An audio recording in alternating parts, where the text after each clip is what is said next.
गगरी में पानी दे द मुँह तनी धोए के, गगरी में पानी दे द मुँह तनी धोए के। दे दे जान होई ओढ़नी बोझा ढोए के, दे दे जान होई ओढ़नी बोझा ढोए के।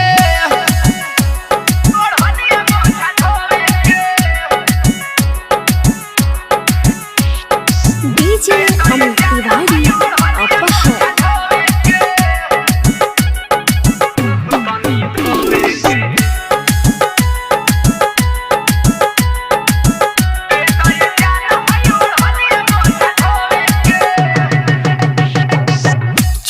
चैतवा में गर्मी होता ज्यादा हो, हुई पसीना दहिया भीग जाता आधा हो।